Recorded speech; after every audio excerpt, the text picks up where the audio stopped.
What's going on, guys? It's Dean Ray Sykes Jr. here at the Tulsa Initiative, and I'm so glad that we're at our final Tulsa Roundtable. We have Mr. Marcus Jenkins and Mr. Graham Bennett, as well as I'm here with our program coordinator, LB the Motivator. We have our guy, Monte, for our marketing director in the back. So thank you guys so much for tuning in, and let's go ahead and get started. So I'll allow first LB to introduce himself and any first words.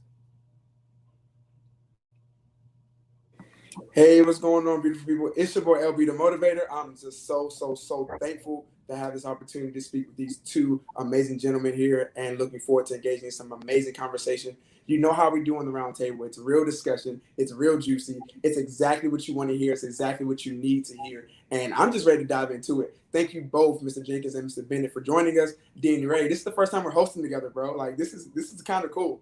Not even gonna lie, this is kind of cool. I'm really excited. So let's dive. Let's dive. And with that being said, let's get right into it. So first, I'll go ahead with the first question. So what is the Grant Bennett and Marcus Jenkins story? So tell us about your life and what has led you to this very moment in time. Anyone can go ahead and get started. Yeah, definitely. So when am I starting? First of all, thank you all for having me, man, on this awesome platform. But essentially, the story kind of consists of originally coming from Asheville, North Carolina, being born in the mountains, really more so white upbringing, going to a predominantly white school, transition to Fayetteville State, making some great connections through the fraternity Alpha, and then turning around and really creating a mentor group to really be an incubator for success and also just to different resources for the local youth. So definitely that's kind of how it would go. For sure, man, and I'll follow up, man. It's amazing to see Marcus. I haven't seen his face in a minute, so it's just good to see his face. We've been in contact, and appreciate Tulsa, obviously, for having me on, man. But in terms of my story, man, I'm just a kid from Fayetteville, North Carolina. Played baseball growing up, man, and as a black man, that's obviously a marginalized space, but was able to kind of use that as a tool to get me to go to school, to allow for me to attend Morehouse College down in Atlanta, Georgia. Where I also pledged Alpha, like Marcus, and was introduced to just a different array of black men and black success, and was able to, prior after graduation, I was able to come home and obviously start the 2-6 project. But yeah, I think in a nutshell, that would kind of just be the transition in terms of my journey.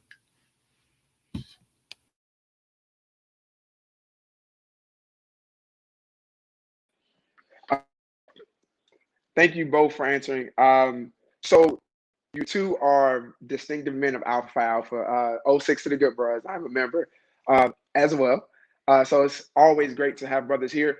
So let's dive into what you're doing in the nonprofit space. You are doing phenomenal work in that space. So can we please talk about the impact of the Roots mentoring, and the 2-6 project, and what are the goals for both of these individual programs?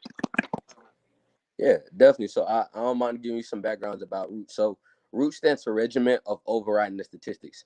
So essentially, I formulated where college students at Fayetteville State are mentoring at-risk youth throughout Fayetteville, North Carolina. Now, of course, the objective is to really just raise the consciousness level of the youth we service. I was always asked, how can we go about fixing a problem? And my thought originally was just with the youth. It's hard to change a lot of people who are kind of stuck in their ways, but you can always have conversations with the youth because they're going to define the present as well as the future. So really and truly, our objective and our goal is to help raise the consciousness level as well as help make sure that we're spreading resources throughout the community, especially to those at-risk youth who may need it that much more. Sure. And just to kind of to follow up Marcus, man, the 2-6 project, it's very similar in terms of it being an incubator for leadership development and also intentional programming. The idea, and the ultimate goal is to at some point have an actual physical incubator or space where kids from the North Carolina, specifically the Fayetteville community, can come learn and grow. But now we're kind of just really focused on intentional programming. So literally, I'm coming from the baseball field where we are sponsoring a baseball team, the 2-6 Athletics. Got to shout my boys out. They're 4-0 right now. Where we basically pay for the uniforms and they're paying some tournament fees to allow for them to play the game without worrying about that expense. We've done events where we've put about $15,000 back in the streets for our Christmas give back. We partnered with Vic Blends, one of my close friends, and Tulsa was out helping as well. We did a basketball clinic with my man C. Gray, where we did a financial literacy portion sponsored through Tulsa, but that also had a player development camp in basketball. So just different creative ideas to kind of bring kids together and help them grow through different creative mediums. So yeah, that's the 2-6 project. Man, I love it. And like having y'all on here makes me so excited because this is changing the lives of Black and brown men in our communities. And so I thank y'all so much. And before we go to the next question, I want to remind everybody watching, please share on whatever platform you're on. Share it to your friends, your mom, your daddy, everybody, so we can get this word out and get this wonderful, wonderful impactful message to everybody that we can. So please share. So for our next question, I'm gonna go ahead and, dive right into it. So the Tulsa Initiative, we're a digital mentoring platform for Black males ages 18 to 24 who are seeking to become entrepreneurs. So impact the lives of Black and brown males drives us here at the Tulsa Initiative. So what is community impact to you guys?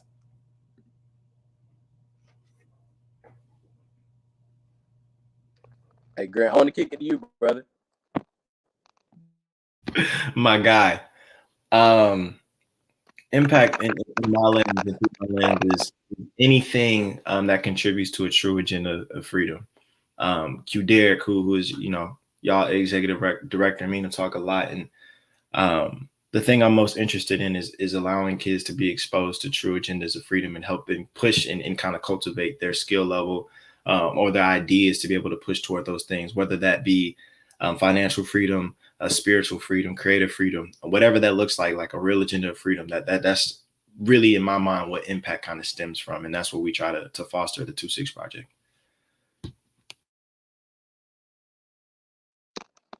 I love that perspective, brother. For myself, I guess impact.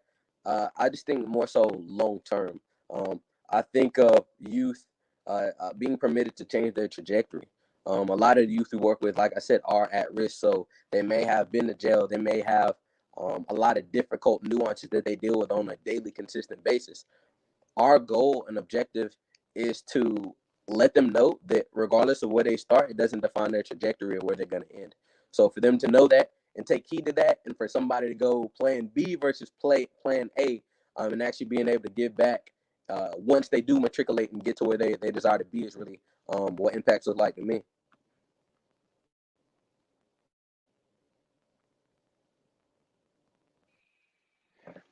Definitely feel that. And again, both of you are focusing on the youth, the young Black men. It's really important. As a former teacher, like I understand the power impact that we could have on the youth in changing the future for everyone. And your projects, both of you are doing phenomenal work. And so I want to ask a question. Tulsa Initiative pays homage to Tulsa, Oklahoma, and what was considered the revolutionary Black Wall Street, this space of Blackness that our dollars went to our people. And so I want to ask, what is rebuilding Black Wall Street for you all? Like, what does that mean to rebuild Black Wall Street? And what does it mean for Black communities across the U.S.? How do we get back to that point where we put our dollars into our communities? We trusted one another with our dollars. I think it has a lot to do with trust. We've lost a lot of trust. A lot of times working with Black businesses, you hear a lot of negative comments about different things. So how do we reestablish Black Wall Street? And what does that mean moving forward for all Black communities?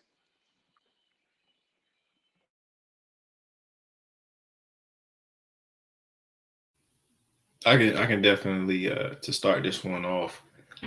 I think the first thing is kind of looking at the way that we look at money, right? And really taking an honest inventory on how we approach money and value and place value on money. In my household, coming from a middle class family, I saw how we didn't necessarily have everything that everyone around us may have had, but we had more than enough to get done what we needed to get done. The second piece I would look at is really just trying to understand, like, in what ways can we really kind of start crafting our own identity around around financial literacy. And I know one piece that I'm looking into now is looking at the 3 L's, and the 3 L's are considered liquid cash, which is cash that you have access to. Looking at longevity, right? Like, what does your money look like in terms of your lifespan, and then also your legacy? Like, what does your money look like for your kids? We talk about generational wealth a lot. So I think being able to identify with those three things, being able to really, and again, reapproach the way we look at like what a dollar actually costs and how much like value it actually holds to us, and beginning to look at every dollar that we spend and every dollar that we get as something precious. I feel like that's really the beginning, and it's more of an individual outlook rather than it is a community thing. And when we all begin to, build with equity in that standpoint, then I do think we can get to a better place as a community in terms of finances.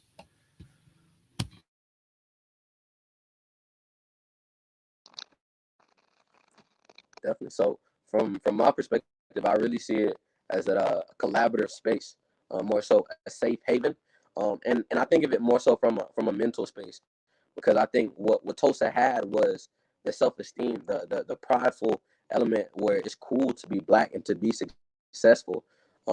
So for me, I kind of look at it more so, like I said, from the mentality standpoint, where everybody has that free flowing spirit of abundance and collaboration. I talk so much with Grant about a mastermind, man. I think that's what's really missing, where everybody can be interdependent upon each other, and every. Oh man, looks like we have some technical difficulties on Mr. Jenkins' end. Definitely get back to him on that answer. But as we're on this pause, I want to reiterate again: please share, please send it to everybody that you know on every platform. And so, really appreciate y'all supporting Tulsa Initiative. Also, donate. If you have not donated before, please donate on the website tulsainitiative.org. We would love all donations. We accept all of them. We appreciate y'all so much, as well as Cash App. So thank you all so much. I think Mr. Jenkins is back, so we're gonna let him answer the question. Mr. Jenkins, you can go ahead and go back to the same question. So, what is rebuilding Black wealth for you? Yeah, so I apologize. Yeah, I was talking about more so the mentality that comes with it, the open mind collaboration, the mastermind spirit, the free throwing energy, and we also just talked about having grocery stores, having access to a lot of different features, and honestly getting out of the crabs in a bucket mentality, where everybody's cool with supporting the next man, the next woman, and it's a collective sense of community. So of course the physical tangible elements, but it's really the mentality that sticks out to me when working back towards that goal. I love it. So y'all are mentioning, the mindset, also collaboration, financial literacy, all these things that we need in order to rebuild our Black communities to be the most prosperous and best that it can possibly be. Even though that might be the case, there's also a ton of issues facing Black males, Black people in general. All Black people. However, Black males are facing very specific issues. So, in y'all's humble opinion, what is the most pressing issues that Black males are facing in the United States today? Second follow up to that, what can be done to combat these very issues?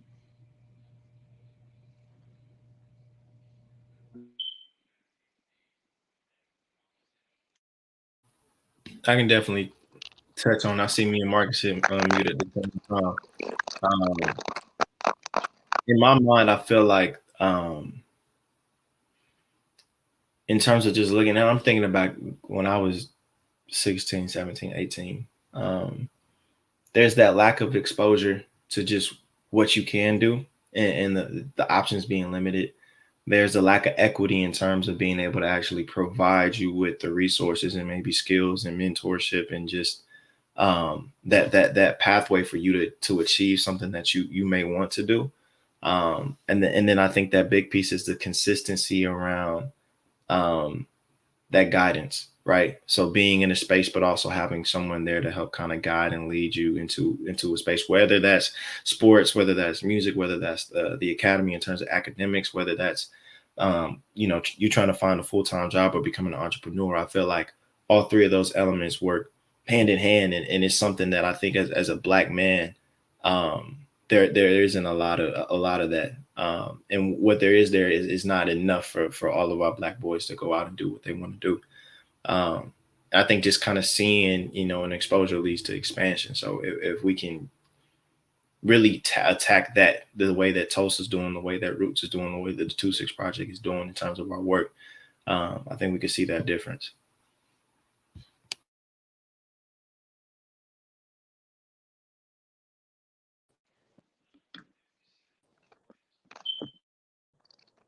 Definitely. So for me, I would self, and again, you're asking like what's the most pressing issue for like that. Can you repeat the question for me one more time? Yeah. So, in your opinion, what is the most pressing issue for Black males in the United States? Also, how can we combat these issues? Yeah. So personally, I'm gonna play devil advocate a little bit because I'm very big on reflecting, and I would say us. I would say self. I think we're our greatest asset, but at times we're our worst liability as well. Even from a competitive nature standpoint, from the black on black crime, from different things of that nature. But I think in order to do so, especially during COVID, I think this is a perfect time to really sit down and reflect. A lot of people flourish and do great during times like this, and a lot of people take a lot of backward steps.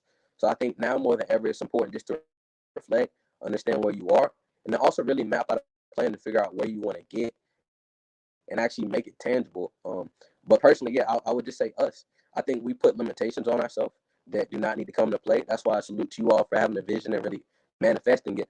But also, I think a lot of times we base our abilities or the opportunities off of past experiences or based off other people's abilities, right? I don't think we always are as confident on our vision as what we. More technical difficulties, and the devil ain't gonna stop us. We're gonna keep going. It's all good on our side. Absolutely. Hey, technical difficulties happen. That's the nature of this virtual world we're currently living in. And I think the more we stay here, or the more important this space becomes, we'll definitely figure things out technology wise. Companies will come and fix these. I do want to sit here for a second though. There's something I want to ask both of you. Ms. Jenkins was just talking about the black on black crime, this idea of black on black crime and how that's actually a detriment to our community and to who we are. And so my question is, does that truly exist, or is that just some language that was created to make us feel that way? Because when you look at it historically, blacks have been pushed together. The way we redistrict, the way that they don't sell houses in particular areas of black people, like we've been forced to come together in particular communities where now the person that I commit a crime against is going to look like me because you forced me to live with everybody that looks like me. So is black on black crime really a thing that exist, or is it just a negative terminology? Because I mean, let's think about it. We don't hear white on white crime. We don't hear Chinese on Chinese crime. We don't hear Japanese on Japanese crime. We don't hear these terms, but we are always hearing something about black on black crime.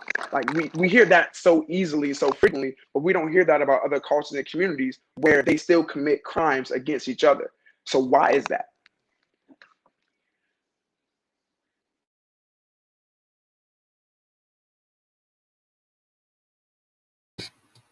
I can definitely, take a stab at it, man. That's a major conversation we had in Morehouse that we got a chance to.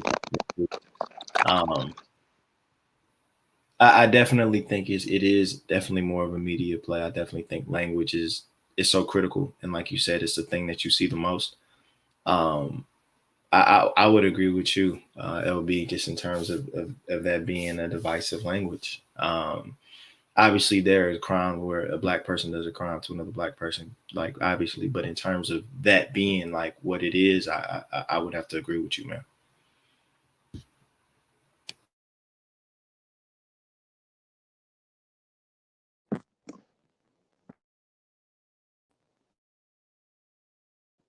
Yeah, I agree with you 100%. It's definitely divisive, but I think it's something that's controllable, and definitely something that I don't think we invest enough time and energy in working to combat the problem.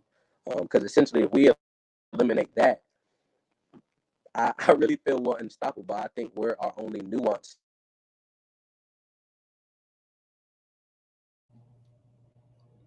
Yeah, he was spinning some fire, and it happened again. So Man, all good. the devil is busy. The devil is busy, brother. He is busy. He be hearing the fire coming out that man's mouth and be like, hold up. Let me hit the end button real quick. Definitely. And I mean, for me, LB, that was a great question. I feel like, black on black crime, I feel like it's definitely magnified through the media. 'Cause I feel like, yeah, also the varying, like reasons why these black communities are the way they are is like never talked about. We always want to talk about the end result. We never want to talk about why these ghettos, which is actually the real term that a lot of us don't like to hone in on. We like to say ghetto as like a term, but it's actually, real definition for, people who are in a community who are subjugated to a certain way of living that is just unlivable, unreasonable, and they have kind of like almost no way out. And it's a way that makes them, lash out against each other, anything that's in front of them, like they're just worried about surviving. And people who are actually from that environment, like myself, and I know so many other people, it's like all you can see is what's in front of you. And so it makes you lash out on your family members and all your friends, everybody you live with. So I feel like black on black crime is definitely something that's like overrepresented through the media. But definitely, I definitely agree with all the perspectives for sure. Definitely. And for the audience, if you want to chime in, on it, please leave a comment. We would love to carry that conversation. Black on black crime, is it a thing? How do you perceive it? How do we actually work our ways away from it, or addressing that issue? And I have a question, Dean Ray. Correct me if I'm wrong, but like even the term ghetto actually wasn't even started with black people. It was started with the immigrant populations in like the bigger cities, right? Like we didn't even coin the term ghetto. Wasn't used for our communities, wasn't used for us at all. But now it's like when you hear the word ghetto, you think specifically black. And it's kind of crazy how that has taken a turn when it didn't start with us. Absolutely. Yeah. What I realized for me is like, I remember we were talking about the Holocaust back in middle school, and the word ghetto started coming up a lot. And I was like, nah, this don't sound right. But they were talking about how they were, subjugated and forced to these concentration camps in certain areas of their society. That's what they got the term ghetto from. And so that's something that always resonated with me. But obviously through time, they threw it on us as something that's like stuck with us. So yeah, but you can go ahead though. Man, all right. I pray we can get Mr. Jenkins back on as soon as possible. Mr. Grant Bennett. So when you think about Tulsa, we're thinking about the Greenwood community and booming, over 600 businesses, all black owned, private airlines, luxury hotels. Like we had some true wealth in Tulsa, Oklahoma. Like there was some true wealth. And let's be real, Oklahoma of all places, not the place you think black. It's not the place I think I'm going to go to a mecca of blackness, going to Oklahoma. It just doesn't seem to be that place. But because of what was held there, because of the history and what we were able to do there, it shows the value and the power of the black dollar. And so in your opinion, what are some steps? What are some ways that we can take that and use that for our benefit, using the power that we see it's happened before? We see potential. We know what's possible. How do we utilize what history has shown us and either, again, recreate that? What are some steps we can take to recreate that? Or what does it actually say about the power of black people and the black dollar? Definitely loaded, man, in terms of the question and the information. My bad. That's all good, family. I think the first thing is we got to begin to teach that history, right? I know growing up, our history classes, and anything dealing with money, that was like a free period. And on top of that, we weren't really learning about Black history. We weren't learning about Tulsa, Oklahoma. I know at least where I'm from, that was never a conversation, right? So making sure that our kids understand that there have been areas in time, and there still are areas in this world now to where Black wealth is prevalent, bro. And it's not like a secret, like it's a real thing, right? I think the second thing, is understanding that we also live in 2021, right? And that there's a different means and different ways to get your money. The majority of the people that I knew growing up that had money were dudes who sold drugs, right? And kids that were my age, it were guys who sold drugs, fast money, right? And that was the first time I had ever been exposed to liquid cash at that amount, right? And for a lot of kids our age in our communities, like that's a thing. I think the big step is being able to kind of see what the landscape's looking like now in terms of how to make money, in terms of what are safe ways and responsible ways to do it, and building like that cash. And then the second part is making sure we're allocating those back in our communities, right? I see Tulsa as the example for that, right? Even if it was about 100 years ago, like the fact that they were able to sustain life themselves by just replenishing the Black dollar in the community, you know what I'm saying? That we can still do that. It's definitely a lot harder nowadays, but I think it's really just about being conscious on what we have done, being conscious on what we have ahead of us, and being conscious about what we want to do as a community in the future. I love that. I'm actually from here. I'm from Tulsa, Oklahoma. Been here 20 years, still here, live downtown, which is where Black Wall Street was. And it's definitely surreal to understand that where I grew up in the most racist, I feel like, state in America, had this mecca of Black, wealth, intelligentsia, everything. And so, but also what you're saying is that like we can use it as a blueprint moving forward to rebuild Black communities across the U.S. Because I feel like every state got a Black community that's just struggling, so many. And so I feel like definitely work that you're doing, Mr. Jenkins is doing, we need it, to really rebuild our communities. And so it just inspires me, 100 years later to be like, okay, yeah, we got a lot of work to do, but we can do this together. It's not just Tulsa, Oklahoma. It's not just Raleigh. It's other Black communities across the U.S. So definitely. So for my next question, do you find your nonprofit work fulfilling? And you can take fulfilling however you want. If so, what is the most fulfilling part about it?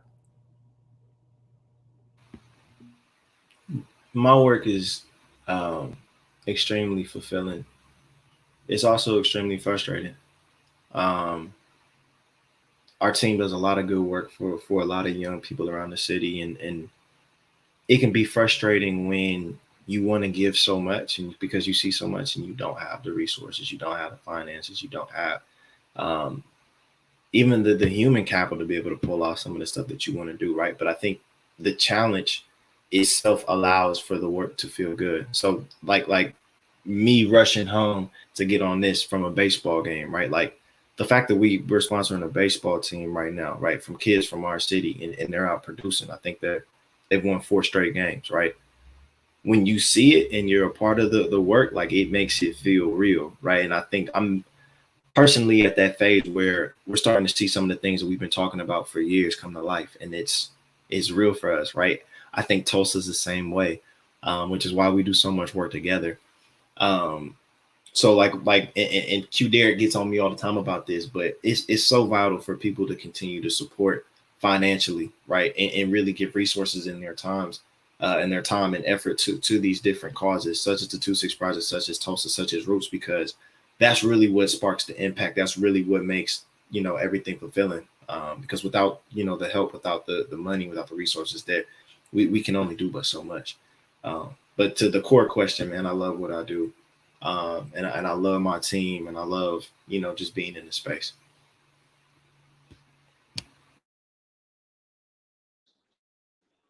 Thank you. Rushing to get home, like that just is a demonstration of passion, not only for the work that you do with the youth, but also the fact that you want to put it out there and let it know this work is important and it needs to be done. You could have easily told us, hey, y'all, I got a game that day. I'm not going to do it. Can we reschedule? Or just you made it a point to be here. And so thank you. Thank you again, because that speaks volumes. And for Black people who want to make a change, they want to revitalize and rebuild Black Wall Street. They want to rebuild our communities. They want to restore our pride in who we are as a people. But they want to do it through activism, through philanthropy, through nonprofit work, not necessarily going into the private sector, making a bunch of money and just having their own wealth, but they want to take a long road, because we know managing a nonprofit isn't the way to become rich. It just isn't that way. So what advice would you give them to accomplish that? What advice would you give to anybody to sustain themselves through that hard work? Like you said, it's really aggravating when you don't have the financial resources or the human capital to get a big project done, but it's like you have the major vision. You see it happening. You know exactly how it'll play out. It's like, where are the resources? So what advice would you give to anybody trying to make those type of changes about this space? First and foremost, I have faith in terms of my spirituality that I'm in the right place, and I'm consistently reminded through the impact, through seeing the kids, through connecting with my community, that I'm in the right space. And I think when you step into the nonprofit space, when you step into this impact space, that has to mean a lot, because the monetary value may not be there all the time behind what you do. The second piece, man, and like I'm gonna quote Ho, man, but financial freedom, my only hope, dog. I'm not like, and this is me talking from a personal standpoint. Like my nonprofit is one thing, right? But I also have an LLC. I also, have a full-time job. You understand what I'm saying? Like, you got to make sure you're getting your coins too in the process of building what this is, building whatever impact mechanism that you use. That piece may not always get harped on, right? But in the nonprofit space, in the impact space, people make a lot of money. And obviously, I would say myself, I don't think Marcus, I don't think Q Derek, we're at the point to where like that's where our funds are going in terms of paying us and paying our staff. But make sure that you're also doing and putting the same amount of effort that you're doing into your impact space, into you also, monetarily making it come up as well, because that ultimately is what's going to be able to help you suffice and sustain and be able to continue to do the work. I'm hearing some of that financial literacy, multiple streams of income, not focusing on one space, but allowing your bread to be made. Like I can focus on this nonprofit, but then I can make bread from an LLC. Like if my nonprofit is building the youth and I'm a great coach, I can make an LLC that helps me teach coaches how to coach. So now I'm getting paid to double my impact. So definitely, thank you. Like that was some, man. That was some good teaching. Hey, we're gonna have to get y'all on again, and we need you and Mark together. Definitely. And you also brought up, your spirituality, knowing you're in the right place, but also you said, monetary, benefits. It's funny because, I'm a man of faith, love Jesus more than anything. What I always thought my whole life was like, if you're doing God work, Jesus work, you're going to be broke. Like, cause that's what Jesus wanted us to have. And I've really realized as I've been maturing in my faith that, when the Bible talks about having an abundant life, they're not just talking about spiritually. The Bible is talking about like in all aspects, financial prosperity, peace of mind, everything, what I'm saying, the whole thing. And so definitely, I'm really coming into a realization of I can be impactful in spaces, and still make a lot of money, what I'm saying, have my different multiple streams of income, like LB was saying. So definitely that's great wisdom you was bringing up. But for the next question, as mentioned earlier, Tulsa Initiative is focused on the impact of Black males ages 18 to 24. What's some major life lessons you wish you knew as a Black male when you were 18 years old? Yo, if I could go back to 18, my life would be a lot different. First and foremost, like I kind of mentioned the last time, man, just really lean on your faith. At 18, I was, obviously spiritual, but I wasn't in a place where I felt comfortable enough to even like be okay with allowing God to use me in the way that he has. At 18, I wish I would have tapped more so into my creative side and wouldn't have been scared to kind of tap into entrepreneurship and tap into creativity. I was brought up in a house where my pops was in the military and my mother was an educator. So everything for me was always very structured. Like you're going to go to college, you're going to get a degree, and the degree is going to lead to a job. And I wish I would have followed that instinct that told me, hey, like try these other things because it might lead to something bigger. And of course I did later in life, but obviously I think about those things. At 18, I would tell myself to make sure I took my butt to Morehouse, because Morehouse by far the best decision I ever made. And I think that last piece, man, honestly, is just don't be afraid to fail, and work hard, man. Like looking back, I think the only reason I'm in the position that I am now is because I put the work in. And it wasn't always pretty. It wasn't always beautiful. Like my IG, I may not have the most followers. I may not, what I'm saying? This just wasn't the most glamorous joint. But at the end, when I look and think about where I am in my life, I've had opportunities to do things that I could have only dreamed of. And that's only because I put the work in. That's only because I leaned on my faith. That's only because of the opportunities that I got in college, right? So if I could tie all those things in, man, I'd pour into young Grant and just let him know that things would be good and just, follow his heart.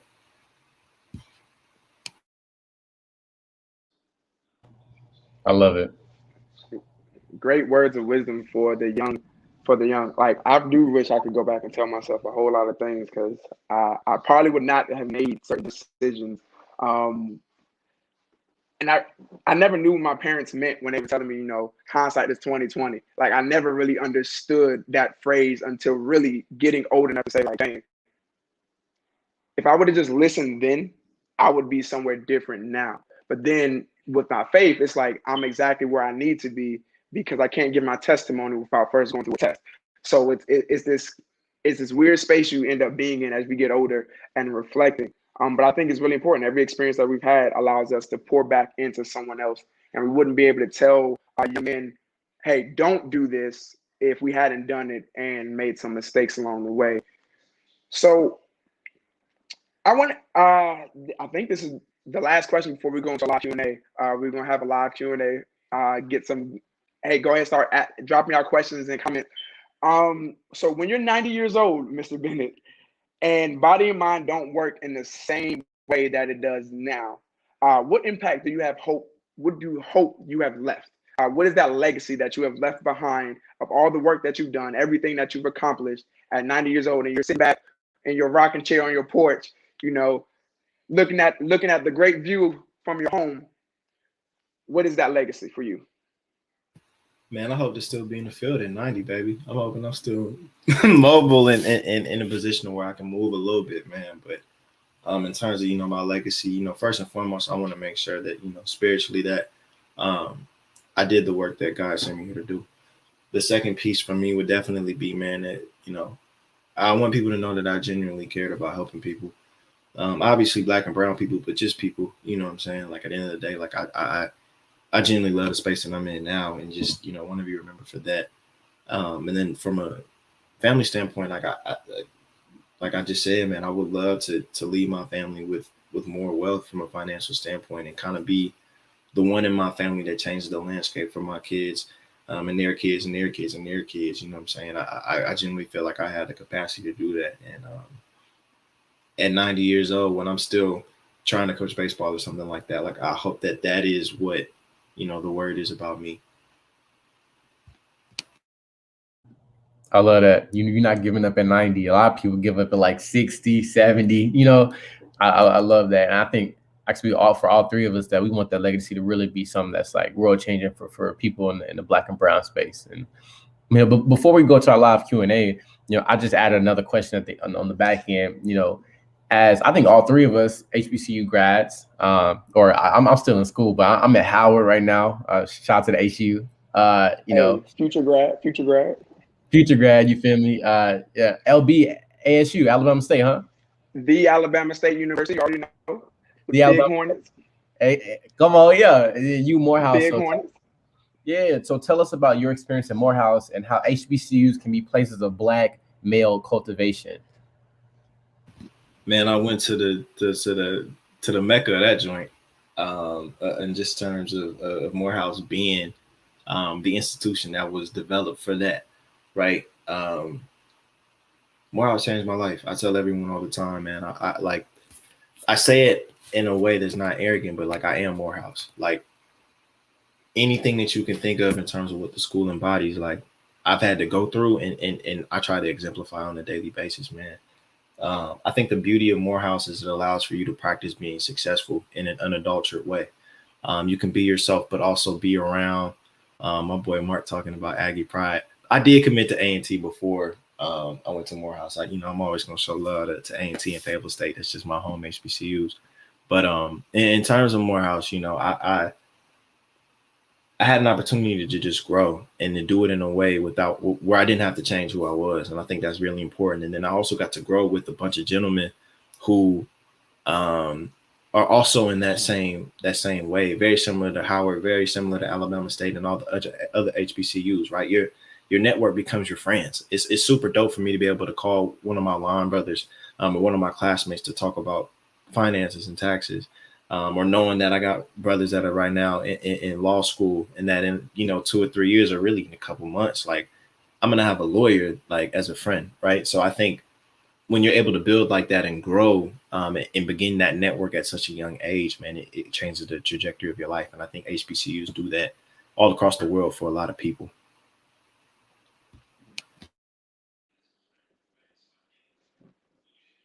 Definitely agree with that sentiment. Yeah. So we do have a question already. So we have from Marcus Jenkins. Man, shout out to Marcus. Man, he really supporting. Man, he's still on the screen. Man, Hey, that's shout out, Mark. literally. So he said, "What element would you stress for youth who feel they aren't in a position to win? To do it, to do it. Upbringing and cultural influences." It's in the chat box. I think. Yeah, the win struggle to win due to their upbringing and cultural Yeah. influences. Yeah, so because of how they came up and all that. For sure. There's just like, I don't know, man. I when I talk to kids from that kind of background, I think the thing that I really try to harp on is like, you're not the first person to be in that position, and you won't be the last. You understand what I'm saying? Like, there's been people who have come from probably even a worse position and have come out on top. I think the big thing is to really try to figure out the things in life that make you happy, the things in life that make you want to change your situation, and go very hard in that. Be consistent. Allow yourself to be vulnerable, ask for help, and really just like really plow your way into whatever makes you happy, right? And allow the chips to fall where they may. When you're in that position, it's a lot easier said than done. But I feel like in terms of being in a place where you may not be around the best upbringing or around the best cultural space to grow, all you can do is look for some positivity, look for the people who've been in your position, and allow that to really inspire you. But yeah, I feel like that, like I said earlier, man, exposure leads to expansion. So just really trying to wrap your mind around being around something better than what you are, and working tirelessly to get to that better space, man. And when you have an opportunity, like, capitalize on it. You just can't miss.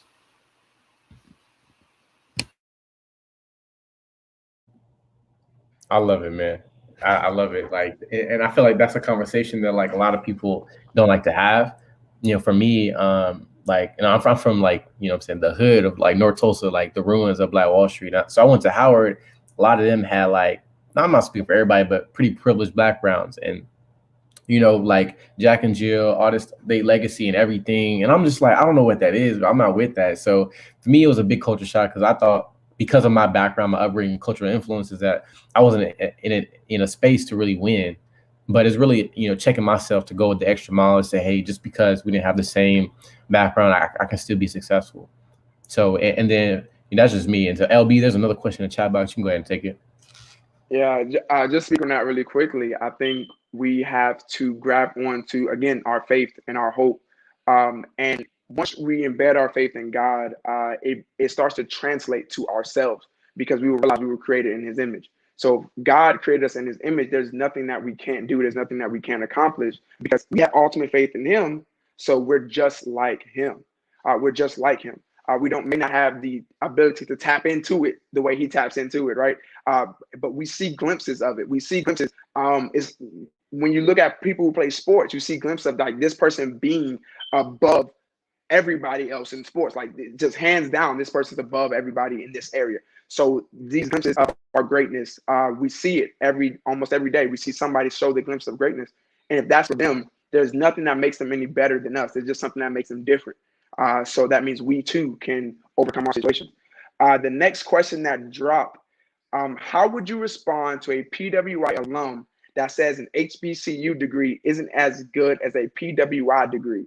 Let's talk about it. Woo-hoo-hoo-hoo. Hey, they trying to start something. They trying to start something tonight. Mr. Ben. No, for sure, man. First and foremost, I'm for educating Black people, whether you go to a HBCU or not. Like, if you went to college, like that's a plus. It's a win. Especially if you're not looking at doing anything outside of school. So I'm just a proponent on Black people be going to college, and being educated. My only response to that, just kind of off first glance, is if you name something that someone with a PWI degree has, I can probably name someone from an HBCU who does it and probably does it better. And that's not like me trying to sound arrogant, but it's the truth. I think in the last 5 years and really like the last couple of months, we've seen a very big push in terms of highlighting the success of HBCU grads. And I won't go into just names because there's so many, but again, like my first statement, like if you name someone that did something from a PWI standpoint, that graduated from PWI, I'm sure we can name people from HBCUs that have done it as well.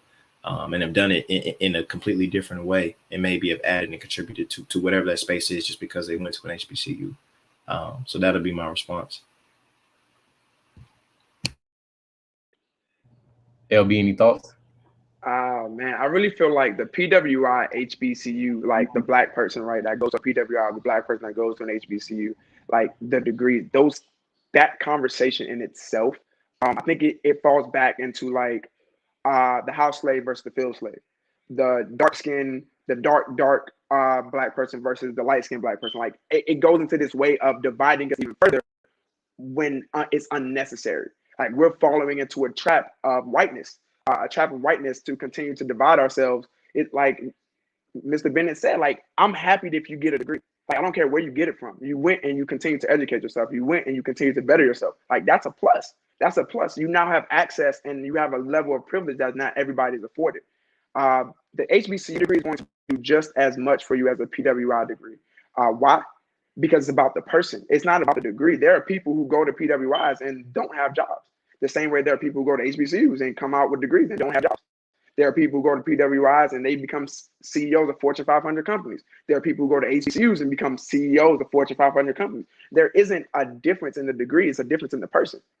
Like one may be able to give you easier access. I remember going and studying one summer at Harvard Law for a prep program, and they were talking about what they do for their students, how they line up the interviews, how they know the businesses are coming specifically to their law school to interview them and all that. Like, I get that that's a great allure to go to these bigger PWIs. Like, I get it. Like, they have a methodology that's already created for them and that works. Yet, if you go to an HBCU, like I went to Alabama State and I was still able to go to prestigious internships and prestigious programs and sit amongst the same people who were going to the Harvards, the Yales, they went to Cornell, they were going to these big schools. And guess what? I was able to go toe to toe with them and keep up. It wasn't like I was behind. It wasn't like they were so much ahead. So I believe it's about the person. The degree doesn't matter. Who are you as a person? What are you going to push yourself to do? What do you want to truly accomplish? And where you get your degree from should elevate that in any way. I chose Alabama State because I wanted the elevation in my blackness. I wanted the elevation in my identity. Coming from South Carolina, I didn't know what it meant to be a black person for real. Like I knew what the South wanted me to believe. I knew what the South ingrained in me from history and the lessons and interactions. But I chose Alabama State because it was a place where I was going to solidify my identity and my own blackness, whatever that may look like. The scale, the mega blackness that was there. So it's about the person, not the degree. Absolutely. And as somebody's, attended Howard University, I'm not even gonna jump into it and add on to the fire, but y'all hit it right on head. So, for the next question, what do you want Black businesses to look like in 20 plus years? I mean, that's a very vague question, but I feel like that can be interpreted in all kinds of ways. So,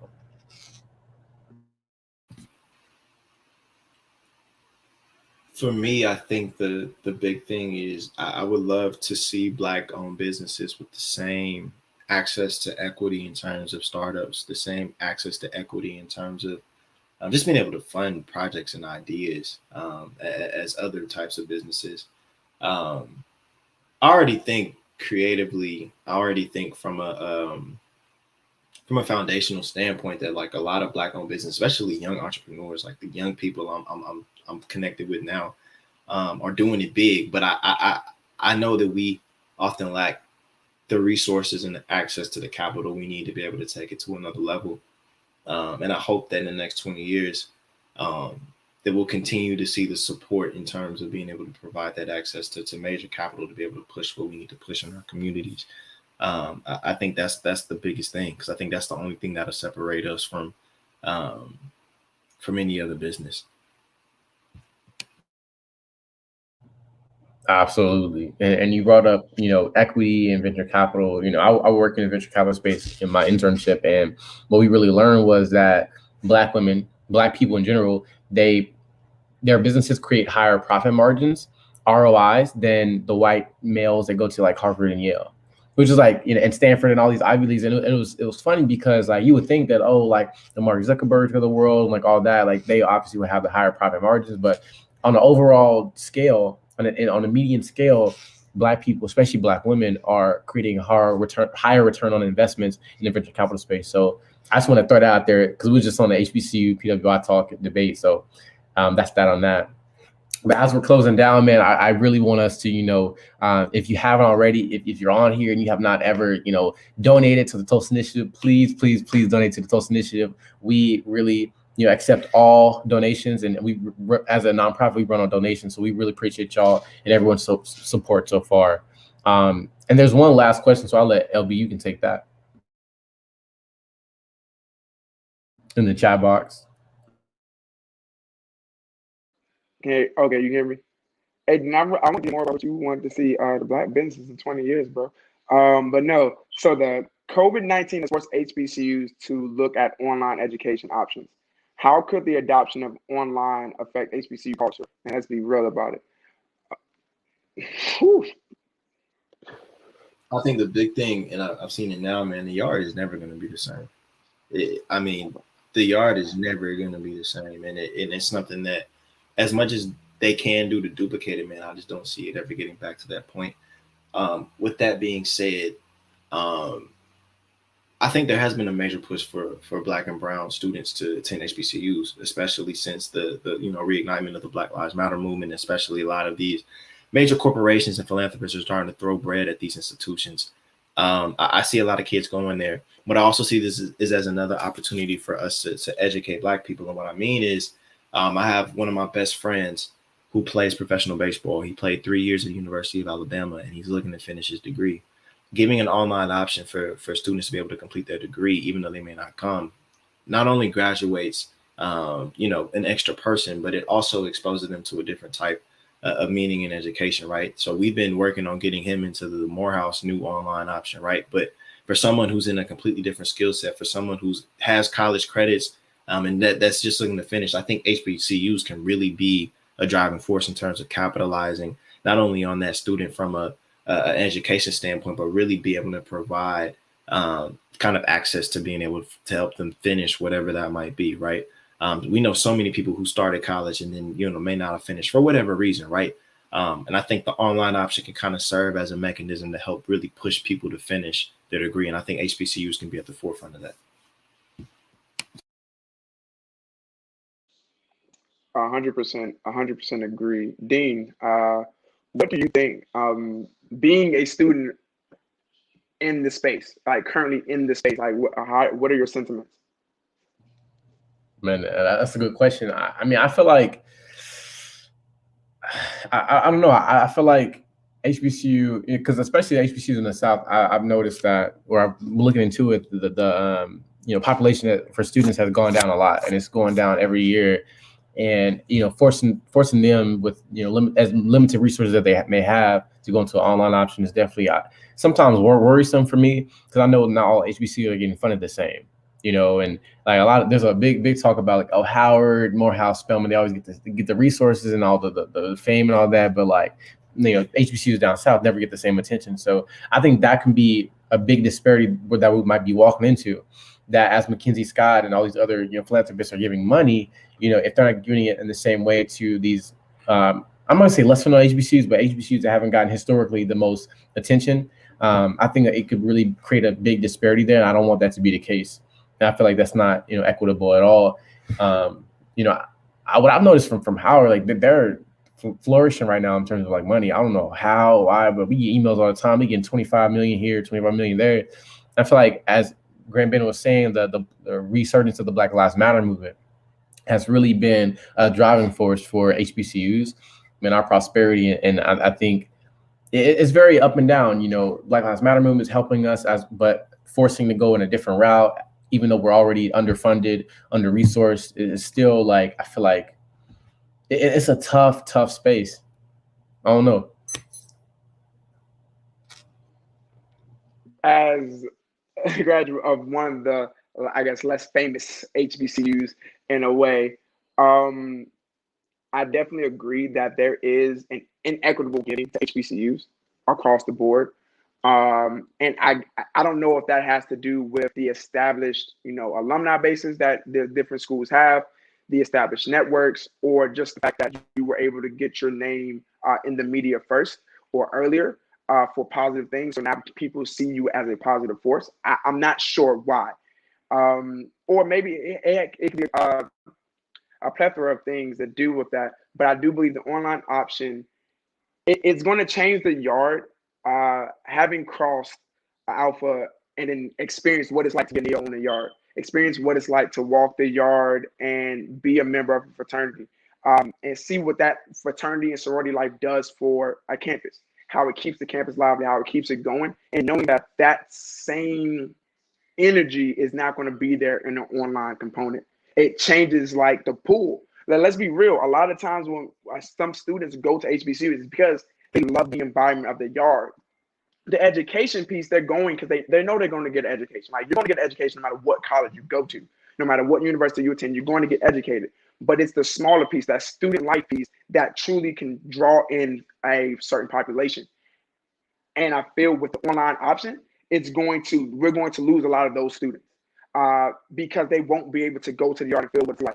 I remember getting there in 2013 and hearing all the stories about what the yard used to be prior to 2013. And now I think we're going to hit the thing is what the yard used to look like prior to COVID. Like, what was the yard prior to COVID? And everybody's going to reminisce and want to be a part of that experience. And so I guess our challenge is going to be creating the online space and allowing that to thrive, like you said, for those students who just want to finish. Like, they don't necessarily want the yard life anymore. They don't necessarily want to experience that life because they've gone on to do other things and they have a different skill set, a different view and perspective. So that online option is great for them. So how do we create and sustain a very vibrant and beautiful life for students on campus that can still attract more students while building the online component? I think that's the space we have to move into and figure it out. Because even once COVID restrictions come up, the damage has been done. The damage has been done, and we're going to have to figure out all that. So I think it's a really interesting space to be in, but it provides a lot of opportunity for a lot of growth, a lot of difficult conversations that need to be had about funding, and how do we actually cater to our students instead of catering to the wants and needs of our leadership of the different institutions. Most definitely. Like, that is a very, solid piece of wisdom for everyone to chew on. So thank you for that, LB. And as that being our last question, as we're, pressed on time, Mr. Grant Bennett, if you have any final words of advice, wisdom, gems that we can squeeze in, please do. We'd love to hear from you. No, definitely, man. The only thing I'd say, man, is if you haven't already, and I keep gonna laugh, if you haven't already, man, donate to the Tulsa nonprofit, man. They're doing amazing work. If y'all look at the bottom of the screen, they have their website where you can donate as well as their Cash App, man. While you're at it, go ahead, visit the 26 Project, www.26project.com. Please, man, click that donate button in the top right corner, man. We're doing amazing work. Again, you guys' resources allow for us to be able to do the work. Brothers, I'm extremely, blessed to be able to even be on and just have this conversation with y'all, man. Y'all are amazing. And again, I just appreciate the opportunity, man. But please, if you haven't, donate to Tulsa, donate to the 26 Project, man. We're doing amazing work. As well as, I'm going to jump in, Roots Mentoring. Please donate. Please support Root Mentoring. Support them. Support Roots. Where's Marcus at? He's still on his joint. Support them, man. Doing amazing work in the 26. I love it. And I also want to reiterate, thank you, Marcus Jenkins, for being on. And, technical difficulties happen, we understand. But thank you so much for your time and your attention, because I know you were so excited for this conversation. So thank you. LB, thank you as well. Any final words on your end? I'm just happy to be a part of the conversation. Thank you both. Thank you, Mr. Jenkins. So sorry that we couldn't keep you on technical difficulties, but hey, we're going to get you back. We got to get you back to have that conversation. And I look forward to seeing both with Roots Mentoring and 26 grow to be, I know you're going to be two phenomenally impactful organizations in the future. You're already doing great things now. You're going to do bigger things later, and it's just going to keep growing. So I look forward to seeing where everybody goes. Again, remember, please donate. The nonprofit space does not work without the support of all of our people. We love you all so much. We thank you for supporting us. We thank you for rocking with us. And know the Roundtable will be back again for another episode coming soon. Coming soon. Perfect. And with that, we out. We out. Yes.